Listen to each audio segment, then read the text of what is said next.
오늘 말씀 보겠습니다. 오늘은 이사야 16장, 17장을, 17장, 18장. 길지 않습니다. 저수가 많지 않아서 17장, 18장 우리 참고하겠습니다.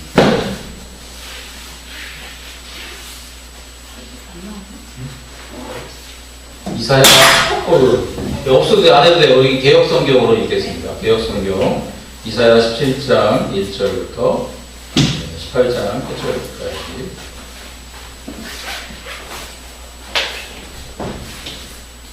제가 읽겠습니다. 쭉 읽을 테니까 여러분 따라오시면 되겠어요. 17장, 이사야 17장, 18장. 두 장 제가 다 읽겠습니다. 쭉 읽겠습니다. 자, 읽겠습니다. 다메섹에 관한 경고라. 보라, 다메섹이 장차 성읍 모양을 이루지 못하고 무너진 무더기가 될 것이라. 아로엘의 성읍들이 버림을 당하리니 양무리를 치는 곳이 되어 양이 눕되 놀라게 할 자가 없을 것이며, 에브라임이 요새와 다메섹 나라와 아람의 남은 백성이 멸절하여 이스라엘 자손의 영광같이 되리라. 만군의 여호와의 말씀입니다. 그날에 야곱의 영광이 쇠하고 그 살찐 몸이 파리하리니 마치 추수하는 자가 곡식을 거두어 가지고 그 손으로 이삭을 벤 것 같고 르바임 골짜기에서 이삭을 주운 것 같으리라. 그러나 오히려 죽을 것이 남으리니 감람나무를 흔들 때에 가장 높은 가지 꼭대기에 실과 2~3개가 남은 같겠고 무성한 나무의 가장 먼 가지에 4~5개가 남은 같으리라. 이스라엘의 하나님 여호와의 말씀이니라. 그날에 사람이 자기를 지으신 자를 쳐다보겠으며 그 눈이 이스라엘의 거룩하신 자를 바라보겠고 자기 손으로 만든 나를 쳐다보지 아니하며 자기 손으로 지은 아세라나 태양상을 바라보지 아니할 것이며, 그날에 그 견고한 성읍들이 옛적의 이스라엘 자손 앞에서 버림받은 숲을 속의 처소와 작은 산 꼭대기의 처소 같아서 황폐하리니, 이는 내가 자기의 구원의 하나님을 잊어버리며 자기의 능력의 반석을 마음에 두지 않은 까닭이라. 그러므로 내가 기뻐하는 식물을 심으며 이방의 가지도 이정하고 내가 심는 날에 울타리로 두르고 아침에 너의 씨로 잘 발육하려고 하였으나 근심과 심한 슬픔의 날에 농작물이 없어지리라. 슬프다 많은 민족이 소동하였으되 바다 파도에 뛰노는 소리같이 그들이 소동하였고 열방이 충돌하였으되 큰 물에 몰려온 같이 그들도 충돌하였도다. 열방이 충돌하기를 많은 물에 몰려온과 같이 하나 주께서 그들을 꾸짖으시리니 그들이 멀리 도망함이 산의 겨가 바람 앞에 흩어짐 같겠고 폭풍 앞에 떠도는 티끌 같을 것이라. 보라, 저녁에 두려움을 당하고 아침 전에 그들이 없어졌나니 이는 우리를 노력한 자의 분깃이요 우리를 강탈한 자의 보응이니라. 18장입니다. 슬프다 구스의 강 건너편 날개치는 소리나는 땅이요 갈대배를 물에 띄우고 그 사자를 수로에 보내며 이르기를 너희 경첩한 사자들아, 너희는 강들이 흘러나는 나라로 가되 장대하고 준수한 백성 곧 시초부터 두려움이 되며 강성하여 대적을 밟는 백성에게로 가라 하도다. 세상의 모든 거민 지상에 거하는 너희여, 산들 위에 기호를 세우거든 너희는 보고 나팔을 불거든 너희는 들을지니라. 여호와께서 내게 이르시되 내가 나의 처소에서 종용이 감찰함이 쬐이는 일광 같고 가을 더위에 운무 같도다. 추수하기 전에 꽃이 떨어지고 포도가 맺혀 익어갈 때에 내가 낯으로 그 연한 가지를 베며 퍼진 가지를 찍어버려서 산의 독수리에게와 땅의 들짐승에게 끼쳐주리니 산의 독수리들이 그것으로 과하하며 땅의 들짐승들이 그것으로 과동하려다 하셨습니다. 그때 강들이 흘러나누인 나라의 장대하고 준수하며 시초부터 두려움이 되며 강성하여 대접을 받는 백성에게서 만군의 여호와께 드릴 예물을 가지고 만군의 여호와 이름을 두신 곳 시온산에 이르리라. 아멘. 무슨 암호를 읽는 것 같아요. 네, 설명을 좀 드리겠습니다. 굉장히 은혜로운 말씀이에요. 17장과 18장의 배경은 17장의 배경은 다메섹의 멸망에 대한 예언입니다. 여러분, 다메섹은 어디의 수도죠? 다메섹 하면 바울이 다메섹 도상에 갈 때 바로 그 다메섹입니다. 다메섹의 역사 바로 시리아죠. 지금의 시리아 아람이라고도 하고, 이 시리아의 이 나라의 역사는 참 유구합니다. 우리나라보다 훨씬 길고, 지금도 시리아가 있잖아요. 내전 중에 굉장히 혼란스럽고 3년 동안 내전으로 힘들어하는데요. 바로 그 나라입니다. 그 나라의 수도가 바로 다메섹이에요. 그래서 다메섹에 대한 경고라고 하는 것은 이 시리아에 대한 경고를 말합니다. 지금 이 상황이 뭐냐면 이 아람, 이 다메섹, 이 시리아 아람 군대와 이 북이스라엘이 연합을 해서 유다를 침공해 오는 거예요. 유다를 치러 오는 거예요. 그 상황에서 이사야가 그들이 어떻게 될 것인지를 예언하는 겁니다. 근데 그 예언의 내용이 뭐냐면 북이스라엘과 아람의 연합군이 망한다는 거예요. 그 유다가 보존될 거를 말합니다. 그리고 뒷장에 나오면, 뒷장에 18장에는 에디오피아 얘기가 나오는데, 구스 얘기가 나오잖아요. 구스는 지금의 에디오피아입니다. 그래서 에디오피아인데, 사실 그때의 역사적 상황은 어떤 상황이냐면은, 여러분 이집트의 왕조를 보면은, 이집트 왕조가 10몇 왕조까지 있는 걸 알고 있어요. 왕조가 굉장히 많아요. 그런데 그 왕조 중에 애굽 사람들이 왕이 된 때도 있었지만, 외국인이 점령한 때가 꽤 많았었습니다. 바로 이 이사야 시대에 바로 전 왕조는 리비아 사람들이, 아프리카의 이 애굽, 이집트 옆나라에는 리비아잖아요. 옛날 가다피.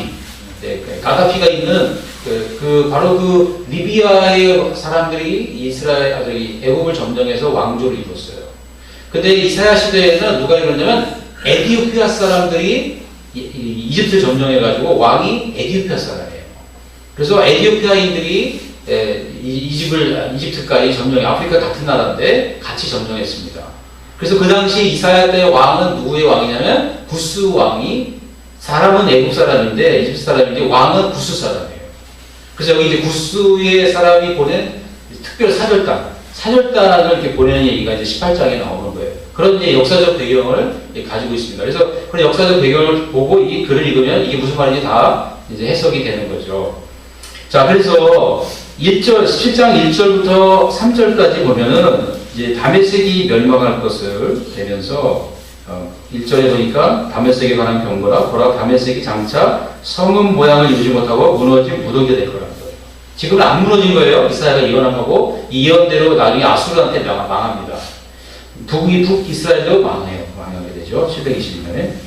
아로엘은 바로 또 이 시리아에 있는 성읍을 말합니다. 대표적인 성읍이에요. 그래서 망할 것을 말하고, 3절에 에브라임의 요새와 다메섹 나라와 아람의 남은 백성이 멸절하여, 그렇겠죠. 이게 에브라임은 어디예요? 북이스라엘이잖아요. 북이스라엘 가장 큰 지파가 에브라임입니다. 그래서 에브라임 지파를 북이스라엘 대표해서 쓴 거죠. 그래서 북이스라엘과 이 다메섹, 이 두 나라 연합군으로 지금 유다를 치고 있는데, 하나님이 그 백성을 어떻게 멸절한다는 거예요.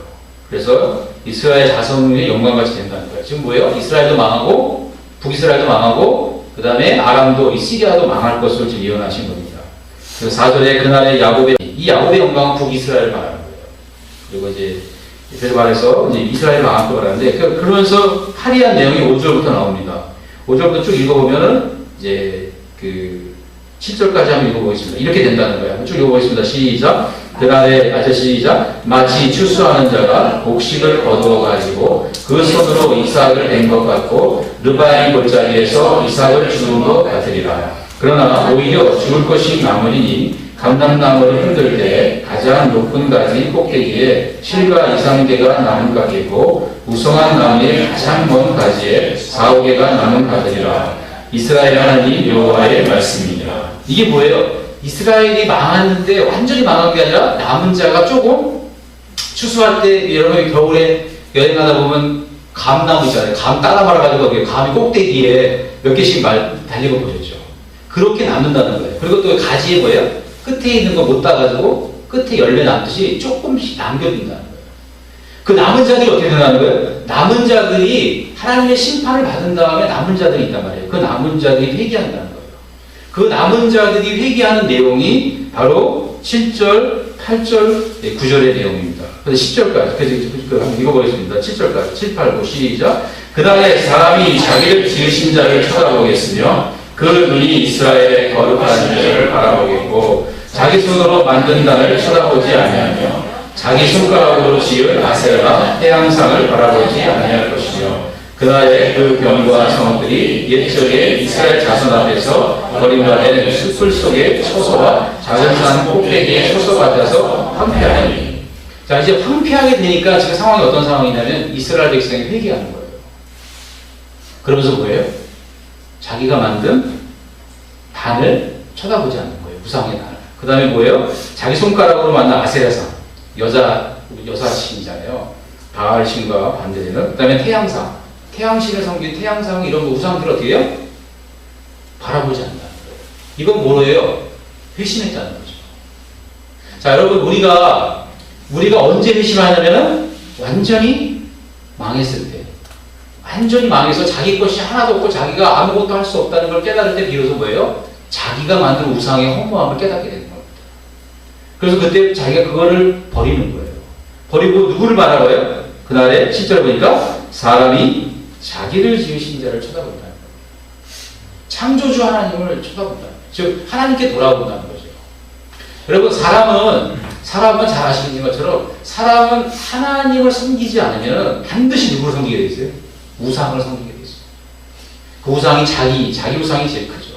아니면 뭐 다른 우리가 세상에 있는 세상의 돈이나 명예나 권력이나 뭘 선거했지만 완전히 국회의원들 그 선거할 때 보면 웃기지도 않아요.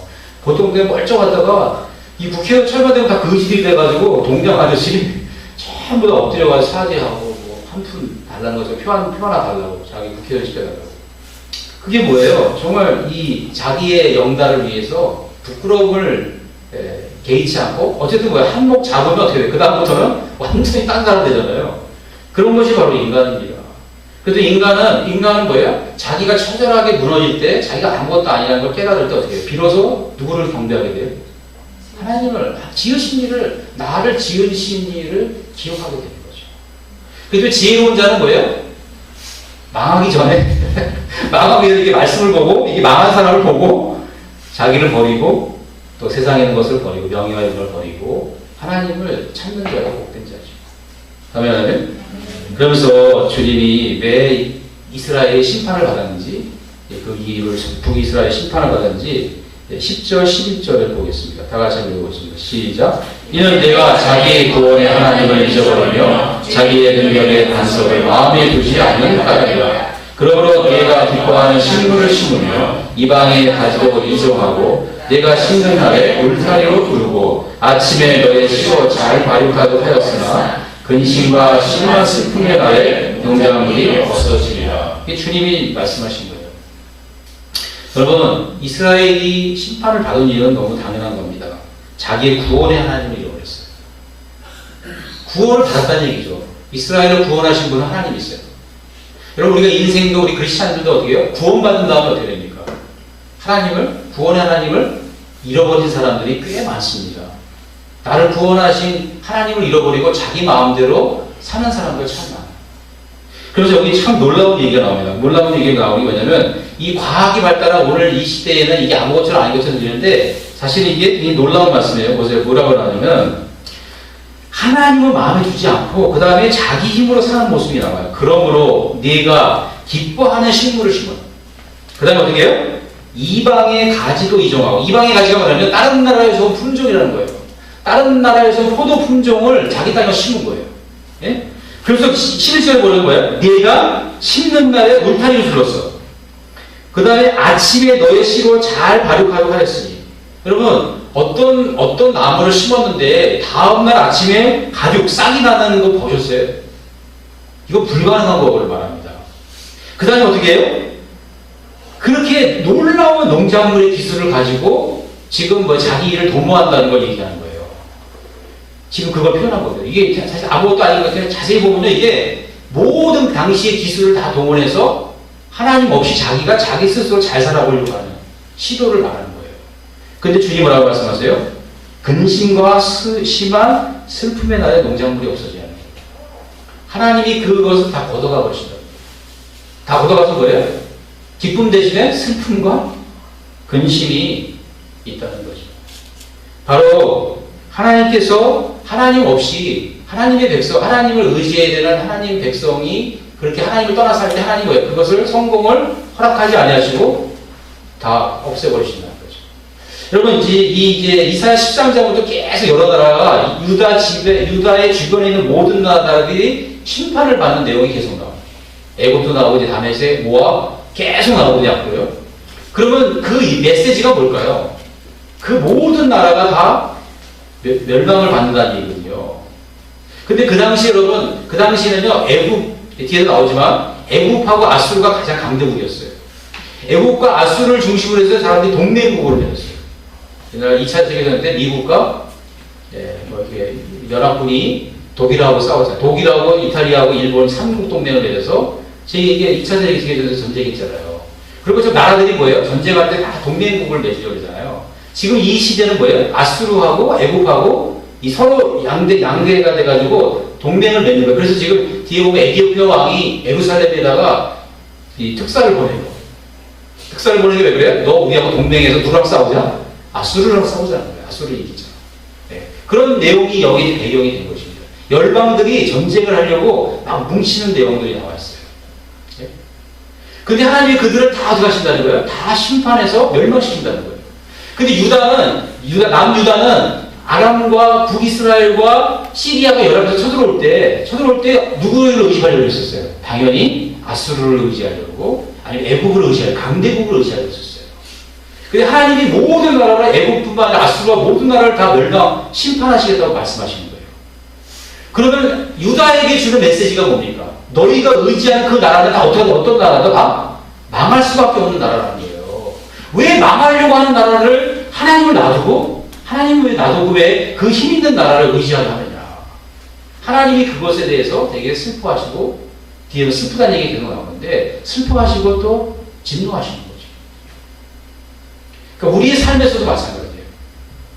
우리의 삶에서도 우리는 자꾸 하나님 외에 뭔가 나의 기술과 이 세상의 최고의 모든 방법과 이런 걸 가지고 자기의 유익을 도모하려고 한다는 거죠. 자기가 가지고 있는 문제를 해결하려고 한다는 거죠. 근데 하나님은 뭐예요? 그거 다 걷어가시겠다는 거예요. 안 된다는 거예요. 하나님은 누구를 의지하기 원해요? 우리가 철저하게 주님만을 의지하기 원해요. 모든 상황 속에서 주님만을 의지하기 원하는 거예요. 지금 이 상황은 어떤 상황이에요? 전쟁의 상황입니다. 전쟁의 상황에서도 하나님 누구를 의지하기 원하는 거예요? 하나님을 의지하기 원해요. 그게 사실은 이사야 심판의 메시지의 가장 깊은, 이사야가 우리에게, 하나님 우리의 이사야를 통해서 우리에게 주는 메시지입니다. 우리의 삶 가운데 어떤 위기와 전쟁과 같이 그런 위기를 할지라도 우리가 의지하고 우리의 문제를 해결할 유일한 자원은, 유일한 방법은 하나님을 신뢰하고 하나님을 따라가는 것이라는 거죠. 그 하나님이 그럴 때 뭐예요? 그 있는 모든 군대를 하루아침에 없애시겠다. 뒤에 나오는 내용이 시적으로 표현하지만 하루아침에 끝낸다는 거예요. 밤에 어두움, 두려움이 막 그 다음날 아침에 다 사라졌다는 거예요. 그 유다를 괴롭히고 막 이랬던 수많은 군대들이 하루아침에 사라졌다는 거예요. 그래서 하나님의 전능하심을 이사야가 예언합니다. 시적으로. 그런 하나님은 우리가 그런 하나님의 뜻을 막을 수 없다는 거죠. 우리가 그런 믿음이 있을 때 어떠한 상황에서도 우리는 하나님을 의뢰하고 안심할 수 있는 거예요. 아멘, 아멘. 네. 오늘 아이들을 봤지만 전등하신 하나님을 믿었어요. 안 믿으시겠다고 사고 안 났어요. 저거 다행이에요. 자, 그런 겁니다. 작은 거지만. 자, 12절. 그래서 이제 12절부터 이 열방이 올 때 아까 말 전능하신 하나님 어떻게 처리하십니까? 12, 13, 14절 읽어보겠습니다. 시적으로 표현해요. 시작. 슬프다 많은 민족이 소동하였을 때 바다 파도에 뛰노는 소리같이 그들이 소동하였고 열방이 충돌하였을 때 그 물에 몰려온같이 그들도 충돌하였도다. 열방이 충돌하기를 많은 물에 몰려온과 같이 하나 주께서 그들을 꾸짖으시니 그들이 멀리 도망하니 산의 교와 바람 앞에 흩어진 같겠고 폭풍 앞에 떠도는 티끌 같을 것이라. 보라 저녁에 두려움을 당하고 아침에 전에 그들이 없어졌나니 이는 우리를 노력한 자의 분깃이요 우리를 강탈한 자의 보응입니다. 보세요. 제가 말씀드린 12절에 슬프다는 거예요. 이사야가 많은 민족이 막 연합해가지고 전쟁을 일으켰는데 하나님은 안중에도 없어. 하나님을 의지하지 않고 서로 뭐예요? 정치적으로 전략적으로 막 이렇게 해가지고 지네들끼리 막 소동을 일으키고 바닷물처럼 막 전쟁하고 막 그렇게 한다는 거예요. 근데 이사야가 볼 때 뭐예요? 슬프다는 거예요. 그게. 그들이 다 죽을 것을 슬프기도 하지만 그들의 마음속에 하나님을 의뢰하는 마음이 전혀 없기 때문에 사람의 힘과 군대의 힘을 의지하려고 하는 그 마음밖에 없기 때문에 하나님이 그들을 보고 슬퍼하시는 거예요. 진정한 군대보다 더 강력한 힘은 누구세요? 하나님이시거든요. 하나님의 힘을 붙들고 하나님의 전능하신 하나님을 그래서 그분의 도움을 받아야 되는데 세상의 군사력을 통해서 세상에서 큰 자가 되려고 이 세상을 지배하려고 하는 이 죄에 대해서 이사야가 슬퍼하는 것입니다. 아멘, 아멘. 그들이 어떻게 해요? 보라, 저녁에 두려움이 당하고 아침에 없어졌다는 거예요. 하나님 그들을 싹 처리하신 거예요. 그래서 그들이 우리를 노력하고, 우리 여기 남유다를 말합니다. 이사야. 남유다를 노력한 자의 결과가 그렇게 될 거예요. 하나님만 우리를 보호하신다는 걸 이사야가 말하는 것입니다. 그래서 두려워하지 말라는 거예요. 아멘, 아멘. 이 시대에 제가 보기에는 두려워하지 않은 사람은 이사야와 또 나중에 히스기야 왕이 두려워하지 않죠. 히스기야 왕이 아수르 군대가 와서 하나님을 모독하니까 하나님 전에 가서 저 모독한 저들을 보시라고 할 때 하나님이 그냥 천사를 보내서 쓸어버리잖아요. 그날에. 그것이 하나님의 역사입니다. 그 다음에 이제 18장을 보겠습니다. 18장에 제가 이렇게 했어요. 슬프다 구스의 강 건너편 날개치는 소리나는 땅이에요. 이게 뭐냐면 건너편 구스가 에디오피아잖아요. 에디오피아 건너편 땅이 바로 어디냐면 바로 이게 이집트를 말하는 거예요. 그래서 애굽의 왕이 지금 구스 왕이 에디오피아 사람이 왕이고 이집트에서 일어나는 일입니다. 그럴 때 그들이 뭐냐면요. 에디오피아 사람들이 또 나일강의 여러분 이 애굽 사람들의 그 문화가 문명이 뭐냐면요. 갈대배예요. 갈대배가 뭐냐면 파필스로 만든 거예요. 종이로 물에 안 새게 종이배를 만들었어요. 가볍고. 그래가지고 그 역사적으로 보면 갈대배를 만들어서 그들이 사절을 보냈어요. 어디로 보낸 거예요? 예루살렘으로 보낸 거예요. 보내면서 뭐라 그래요? 사자들에게 너희는 강들이 흘러나오는 나라로 가되 장대하고 준수한 백성 곧 시초부터 두려움이 되며 강성하여 대적을 도하는 백성으로 가라 하더라. 자, 그들이 사절을 보내서 예루살렘 보고 뭐라 그래요? 예루살렘에 와가지고 그 사절단한테 우리 애굽 편에 서라. 우리 아수르를 대적하자 같이. 이렇게 지금 꼬신 거예요. 근데 이사야가 뭐라고 말해요? 그 사절단이 왔을 때 그 사절단에게 뭐예요? 거꾸로 뭐라는 거예요? 메시지를 받아서 전하라는 거예요. 구스에게 가는 거죠. 이 장대한 사람들에게. 그 메시지가 뭐예요? 4절, 그게 3절의 메시지입니다. 세상의 모든 범인, 지상에 거하는 너희여 산들 위에 기호를 세우거든 너희는 보고 나팔을 불거든 너희는 들을지어다.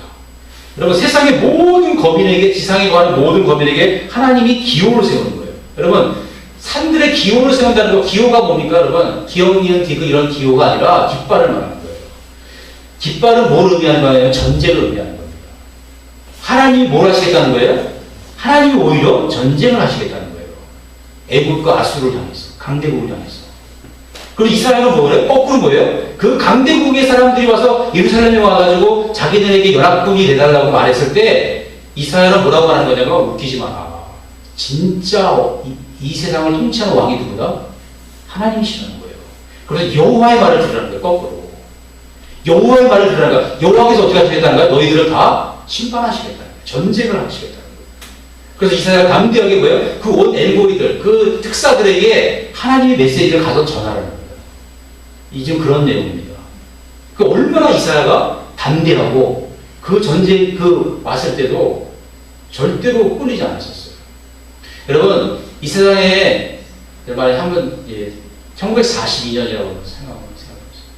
1942년에 제가 아는 목사님인데요. 그분이 이름은 다나카예요. 다나카 센세. 그분이 뭐라고 했냐면요. 1942년에 일본은 망한다고 했어요. 일본은 곧 망한다. 그래가지고요. 그 사람이 어떻게 되었어요? 그 사람이 감옥에 갇혔어요. 미친놈이라고.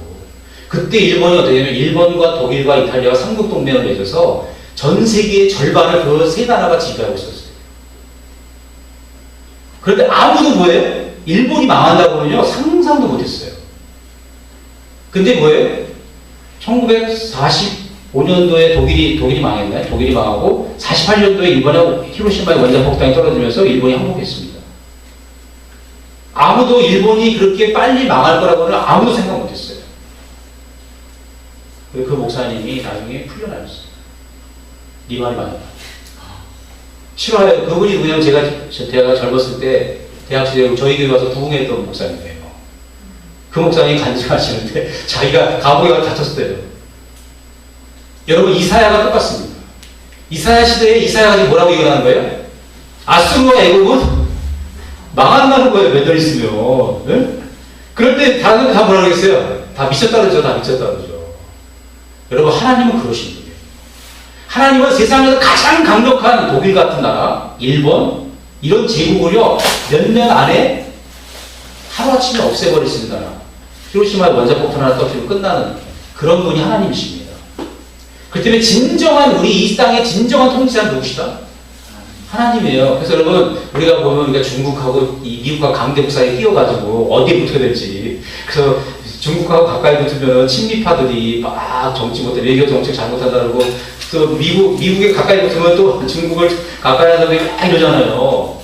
여러분, 그 시대나 이 이스라엘 시대나 우리 시대는 똑같은 거예요. 우리는 누구의 편에 서느냐가 강대국의 편에 서야 보호를 받고 유익을 얻는다고 생각해요. 근데 이스라엘은 아니라는 거죠. 여러분, 우리를 보호하는 나라는 미국도 아니고 중국도 아니고 하나님이십니다. 우린 정말 그 마음을 가져야 돼요. 하나님이 우리를 지켜주시고, 하나님이 우리나라를 지켜주시고, 김정은을 이 핵에서부터 지켜주실 수 있는 유일한 분은 미국도 아니고 중국도 아니에요. 우리나라입니다. 우리 하나님이십니다. 우리는 그런 정말 믿음이 있어야 돼요. 제가 이번에 수련회 이제 갔다 왔는데, 제가 좀 더 갔다가 제가 말씀드리겠습니다. 4절, 5절. 이 말씀이 너무너무 은혜로워요. 저는 참 이 말씀이 가장 은혜로웠어요. 4절, 5절, 6절, 7절까지 한번 읽어봅시다. 시작. 여호와께서 이르시되 내가 나의 처소에서 종영이 감찰함이 쬐기는 일광 같고 가을 더위에 음무하도다. 추수하기 전에 꽃이 떨어지고 포도가 맺혀 익어갈 때 내가 낯으로 그 연한 가지를 내려 퍼진 가지를 찍어버려서 산의 독수리개와 그 땅의 들짐승에게 끼쳐주리니 산의 독수리들이 그것으로 과하며 땅의 들짐승들이 그것으로 가동하리라 하셨습니다. 그때의 강들이 흘러 남의 나라에 장대하고 준수하며 시초부터 두려움이 되며 강성하여 대접을 받는 백성에게서 만군의 여호와께 드릴 예물을 가지고 만군의 여호와의 이름을 주시고 시온산에 이르리라. 이 말씀이 얼마나 아름다운지 모르겠어요. 여러분, 하나님은 앞에 보면 열방들이 막 바닷물처럼 막 소동하고 막 노랗고 만들고 막 외교사절 보내서 막 자기 편들을 만들고 막 소동을 하잖아요. 근데 실상 하나님은 어떠신 분이냐? 하나님은 보이지 않으시는데 하나님이 역사하시는 모습이 4절에 나와 있어요. 여호와께서 내게 이르시되 내가, 하나님이 친히 이사야에게 하신 주님의 음성입니다. 내가 어떻게 해요? 나의 처소에서 종용이는 조용히 만드십니다. 종용이 감찰함이 쬐이는 일광 같고, 이 쬐이는 일광 같은 게 뭐야? 정오에 오늘 날씨가 좋았잖아요. 정오에 이 햇빛처럼 쫙 주님이 그렇게 감찰하신대요. 온 세상. 여러분, 햇빛을 피할 수 있어요, 없어요? 근데 햇빛은 막 빵빠레 보니 어떻습니까? 너무너무나 평범한 거예요. 그냥 일상이에요, 일상. 근데 하나님이 이 세상을 감찰하실 때 어떻게 감찰하신다는 거예요? 쬐이는 일광같이, 정오의 햇빛같이 우리를 감찰하신다.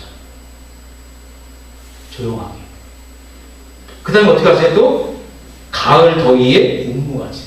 가을에 이스라엘 가을에 추수때도 더운 거 봐요. 그때 안개같이. 여러분, 가을 그 더운 날에 안개가 피면요, 아무도 안개를 피할 수 없어요. 태양처럼 똑같이. 하나님은 그렇게 어떻게 해요? 모든 사람을, 모든 나라를 그렇게 감찰하시는 분이에요. 하나님은 조용히 역사하시는 분이에요. 근데 그분이 그렇게 역사하실 때 어떻게 해요? 한번 결정하시면 뭐예요? 5절 보니까 추수하기 전에 꽃이 떨어지고 포도가 맺혀 익어갈 때 내가 낫으로 그 연한 가지를 대며 펴진 가지를 찍어버리시는 거예요. 수많은 나라들을요, 그냥 때가 이르기 전에 이 사람들이 막 준비가 안 됐는데 하나님이 다 쓸어가지고 어떻게 해요? 산에 독수리들하고 짐승들한테 과하면 열어놨잖아요. 여름 지나 여러 독수리가 그 시체를 먹는 거예요. 산짐승들이 뭐예요? 과동하도록 그 분사들의 그 피를 뭐예요? 그 고깃덩어리를 들짐승이 와서 그거만 먹고 겨울 나는 거예요. 그렇게 하시겠다는 거예요. 하나님은 그렇게 은밀하고 조용하게 역사하시는 거예요. 아멘. 네. 그래서 이번에 제가 수련회 이제 1박 2일 동안 갔다 왔는데요. 저희 이제 목요 동문 목사님 모이셨는데 대형교회 목사님이 몇 분 계셔요. 근데 정말 굉장히 큰 제일 우리 동문회 중에서 가장 큰 교회 목사님이 간증을 하시는 거예요. 간증을 하시는데 자기가 제주도에 있는 어느 그 Y교회에서 담임 목사를 하게 됐대요. 하게 됐는데 700명으로 시작했대요. 근데 700명이 돼가지고 제가 교회를 지었는데 교회는 2,500석을 지었대요. 그랬더니 이제 통합측 목사님이신데 통합측에 유명한 박조준 목사님 내려오셔가지고 부흥회하신 다음에 그 목사님 보고 아니 목사님 목사 잡을 일이 있냐고 죽으려고 작정했냐고 교회당을 이렇게 크게 지면 어떡하냐고 2,500석이 들어가는 교회다가 교회는 700명인데 처음에 자기는요 그 목사님이 자기를 시기해서 그런 줄 알았대요. 너무 교회당을 크게 잘 졌어요. 근데 교회당을 너무 크게 졌으니까는 이제 1부 예배가 들면 안 되니까 2부 예배를 드려야 돼. 700명을 1부 2부로 나누니까 350명씩 예배를 드린 거예요. 근데 교회당은 2,500명이야. 2,500명에 350명 있으니까 완전히 이게 교회당이 썰렁한 거예요. 네? 그래가지고 이 목사님이 위기의식을 느낀 거예요. 큰일 났다. 이 교회당은 이거 어떻게 채우냐. 근데 교회당이 안 채워지는 거예요. 그래가지고 이분이 그때부터 작정을 하고 40일 금식기도를 하셨대요. 목숨을 걸고. 40일 금식기도 하니까 이제 교회에서 금식을 하셨대요. 새벽 예배도 하고 이렇게 교회 사역을 하시면서 40일 하셨는데 나중에 물을 먹어도 물이 통해진대요. 그리고 한 30일 넘어가니까 20일이가 넘어가니까요 온몸이 칼로 난도질하는 것처럼 아프대요. 이유 없이. 그래서 자기가 이러다 죽겠다는 생각이 든대요. 아 이거 죽는구나. 실제로 금식하다 많이 죽잖아요.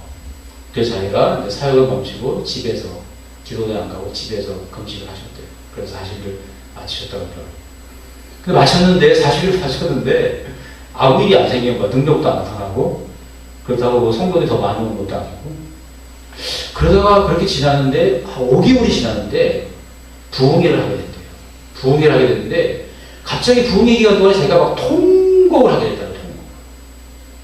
30분을 막 통곡을 하는데 통곡이 끝났는데 갑자기 하나님의 임재가 임하는 거예요. 강력한 하나님의 임재. 그 임재가 뭐냐면요. 말로 형용할 수 없는 주님의 구원의 기쁨이 가슴속에 샘솟더래요. 정말 한 번도 여태까지 맛보지 못한 구원의 은혜. 근데 주님이 그때 두 가지 음성을 들려주시더래요. 두 가지. 첫 번째 메시지가 목회는 내가 한다. 넌 가만히 있어. 이게 1번이고요. 두 번째는 내가 곧 오리라. 준비하라. 이 메시지였대요. 그래서 그분이 그 메시지를 듣고서 하나님 너무나 많은 기쁨을 주시고 해서 그 감동으로 설교하고 예배할 때 예배가 막 살아나면서 엄청난 부흥이 났대요. 그래서 그 교회당이 다 찬 거예요. 교회당이 다 찼습니다. 그래서 그분의 메시지가 바뀌었다는 거예요. 그분이 천국 갈 준비를 해야 되는 거예요. 성도를 천국 갈 성도를 만들어야 돼요. 이게 그분의 목표가 됐어요. 자기는 지금 그분은 이제 서울에서 목회하셨는데 굉장히 큰 교회에서 목회하셨는데 자기의 목회의 목적은 성도들을 천국 데려가는 거예요. 그 자기 인생의 목표는 천국 들어가는 거예요. 자기는 천국에 못 갈 사람이 너무 많다는 걸 알기 때문에 자기는 매 3시간씩 기도하신대요. 천국 가게 해달라고. 그것만 기도하는 건 아니겠지만 하나님께 제가 깨워서 자기가 천국에 들어갈 수 있는 자가 될 수 있도록 합당한 자가 될 수 있도록 그렇게 기도하신다는 거예요. 제가 이 말씀을 왜 드리냐면은 우리가 하나님은요 하나님은 여기 나온 것처럼 너무너무나 위대하시다. 이 하나님을 우리가 만나야 그 하나님을 만나야 우리는 우상 숭배를 멈출 수 있고 정말 하나님이 원하시는 대로 신앙생활을 할 수 있는 거예요. 그래서 저는 정말 하나님이 조용하고 계시고 감찰하고 계시는데 하나님이 사실은 주님을 깊이 사모하고 사랑하는 사람들에게 주시는 메시지는 뭐냐면 내가 한다는 거예요. 모든 일은 내가 한다. 주님 정하시기가 뭐예요? 끝나잖아요. 모든 와글와글한 나라가 다 끝나버리잖아요. 네? 우리는 그런 하나님을 만나야 되거든요. 진짜 깊이 조용하지만 정말 깊이 그분을 만나야 돼요.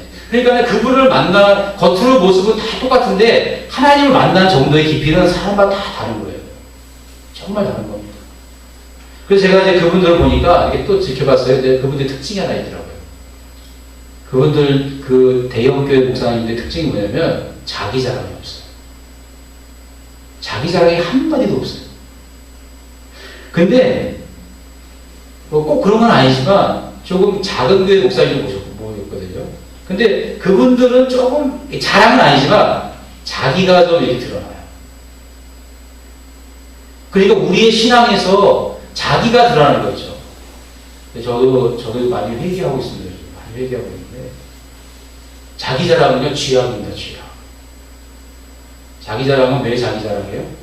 자기 컴플렉스에서 나오는 거거든요. 자기 열등감에서. 자기 하나님으로 만족되면요 절대로 자기 자랑이 나올 수가 없어요. 그리고 하나님 앞에 자기를 버린 사람은 그게 안 나와요. 그 목사님은요 자기 간증 제가 다 말할 수 없는데 너무나 고난의 길을 걸어갔어요. 그 고난의 길을 걸어가면서 자기의 무능함을 너무 많이 깨달으시는데 그분은 자기는 그런 큰 교회 목사가 될 자격이 없는 사람이라는 게 그분의 메시지였어요. 근데 하나님이 은혜를 했다는 거죠. 그래서 그분이 그렇게 자기 자랑이 없고 자기를 버릴 수 있었던 것은요 오랫동안 자기를 버리는 훈련을 했기 때문에 하나님 앞에서 버렸기 때문에 쳐서 복종시키고 했기 때문에 그렇게 자기 자랑이 안 나오는 겁니다. 여러분 자기 자랑을 하는 것은요 굉장히 미숙한 신앙입니다. 자기 자랑이 없어야 자기가 없어야 성숙한 신앙이에요. 그건 부인할 수 없습니다. 그래서 우리가 하나님을 깊은 하나님을 만나려면 결국 우리가 넘어야 될 것은 자기밖에 없어요. 자기를 넘어야 돼요. 아멘, 아멘. 그러면서 이제 7절에 보니까 그때에 이 강들이 흘러 나라에 장대하고 준수하며 시초부터 두려움이 되며 강성하여 대접을 받는 백성에게 이게 똑같이 나오죠. 2절에 똑같이 나옵니다. 갈대배를 본 에디오피아 사람들을 말하는 거예요. 그 사람들에게 뭐예요? 그 백성에게서 만군의 여호와께 드릴 예물을 가지고 만군의 여호와의 이름을 두시고 시온산에 이른다는 거예요. 하나님의 심판을 받은 에디오피아가 다시 뭐예요? 여호와의 산에 선물을 들고 온다는 겁니다. 여러분 이 예언은 성경의 예언이 성취됐어요. 언제 됐을까요? 에디오피아 누구 생각하세요? 에디오피아 내시 사도행전에 에디오피아 내시가 선물을 들고 예루살렘에 하나님을 경배하러 오잖아요. 6월절. 그때 돌아가다가 뭐예요? 그가 이사야서를 읽어요. 이사야서 나오는 이 사람이 누구냐고 메시아에 대한 얘기했을 때 빌립이 성령을 감동돼서 그 내시한테 가서 복음을 풀어주고 그가 예수님을 영접하잖아요. 그래서 거기 와서 물이 있는 곳에 내려서 침례를 받고 그때 호련히 빌립이 사라졌다. 에디오피아가 하나님께 돌아온 겁니다. 그 내시 한 사람을 통해서. 이 예언대로 어떻게 돼요? 하나님의 그 정말 자비와 긍휼을 입은 에디오피아가 하나님께 선물을 드렸고 하나님 그들에게 구원의 선물을 준 예언이 이루어진 것이 바로 이 장면입니다. 아멘, 아멘. 제가 오늘 여러분에게 나눌 메시지는 핵심은 이것입니다. 이 세상에 정말 주권자는 누구시다? 세상의 주권자는 하나님이십니다. 열방이 아니에요. 세상에 하루 사이에 싹이 나게 하는 농업 기술, 우리가 가지고 있는 어떤 기술로도 하나님 앞에 그것으로 우리가 열매를 맺을 수 없습니다. 하나님 우리가 그렇게 사용하려면 그걸 어떻게 해요? 없애버리십니다. 하나님은 어떻게 하신다고요? 정오의 햇빛같이 추수날에 더운 추수날에 가을날에 운무와 같이 안개와 같이 온 세상을 조용히 살피세요. 그렇지만 그분이 결정하시면 어떻게 돼요? 온 열방들이 그냥 다 사라질 것입니다.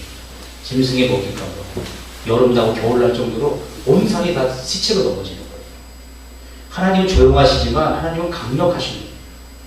우리는 조용하지만 강력하신 그분을 만나야 돼요. 뭘로 만나요? 영으로, 마음으로, 믿음으로 만나요. 이 안에서 만나는 거죠.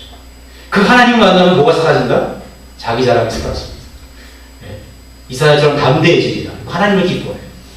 하나님의 기쁨이 그런 사람에게 있게 되고 하나님은 그런 사람을 통해서 그분의 강력한 능력을 나타내실 수밖에 없어요. 아멘, 아멘. 그래서 하나님은 그렇게 심판의 대상이었던 에디오피아에게 또 자비를 베푸시는 하나님입니다.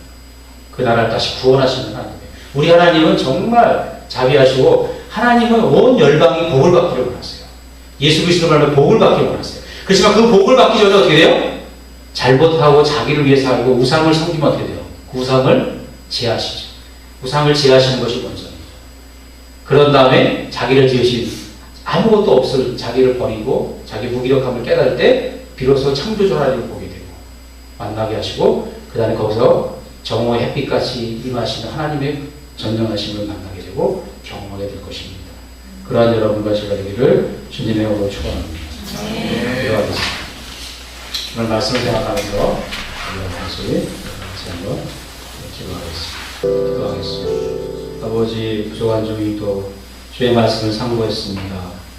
이사야서를 통하여 온 세상의 열방의 참 왕이 우리 하나님이신 것을 우리에게 또 이사야의 예언을 통해서 가르쳐 주셔서 감사합니다. 하나님, 열방을 의지하지 말고 주님을 의지하라고 말씀하신 것처럼 주님, 우리에게 심판이 임하기 전에, 고난이 임하기 전에 먼저 우리의 우상을 또 버리게 하여 주시옵시고, 나를 지으신 창조주 하나님을 기억하며 주님께 돌아가며 주님만을 의지할 수 있는 우리의 신앙이 되게 하여 주시옵시기를 주님 간절히 바라고 원합니다.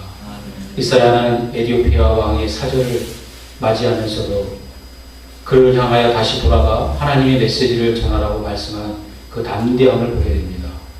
에티오피아 왕이 가장 강력한 왕이었지만 그에게 더 강력한 하나님의 메시지를 전하라고 한 이사야의 담대함을 보고 하나님, 우리도 그러한 믿음을 갖기를 원합니다. 주님은 만왕의 왕이시고 온 우주를 창조하시고 역사를 운행하시는 전능하신 영광의 주님이시지만 이 땅에 역사하실 때 정오의 일광같이 또 더운 가을 추수날의 운무와 같이 안개와 같이 조용하고 겸손하게 자기를 드러내지 아니하시며 역사를 주관하시고 우리의 마음을 감찰하시는 분인 것을 가르쳐 주셔서 감사합니다. 주님은 화려한 것에 계시지 아니하시고 일상적이고 겸손하고 별볼일 없고 보잘것없어 보이는 그러한 것에 역사하시는 하나님이신 것을 우리로 깨닫게 하여 주시옵시고, 우리의 삶에 화려하고 외적이고 화려한 것을 구하지 말게 도와주시옵시고, 자기를 자랑하지 말게 도와주시옵시고, 조용히 우리의 심령 가운데 역사하시는 주님을 만나는, 은밀하게 주님을 만나는 그러한 저희가 되게 하여 주시기를 원합니다. 그래야 우리 가운데 능력의 하나님, 생명의 하나님, 우리를 사랑하신 그 하나님의 능력으로, 그 은혜로, 사랑으로 기뻐하며 감사하며 주님의 전능하심을 경험할 수 있는 우리의 삶이 되게 하여 주시옵소서.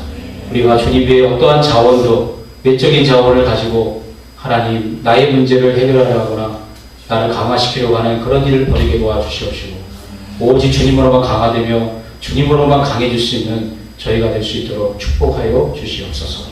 이제는 우리 주 예수 그리스도의 은혜와 하나님 아버지의 사랑과 성령의 교통하심이 오늘 주 예수님의 능력 안에서 겸손하신 주님을 쫓아 겸손한 주님의 전능하심을 경험하며 오직 그분만을 의지하며 모든 우상을 타파하고 하나님의 전능하심을 따라 살기를 원하는 사랑하는 주님의 자녀들 머리 위에 지금도 영원까지 함께 하옵시기를 간절히 축원하옵나이다.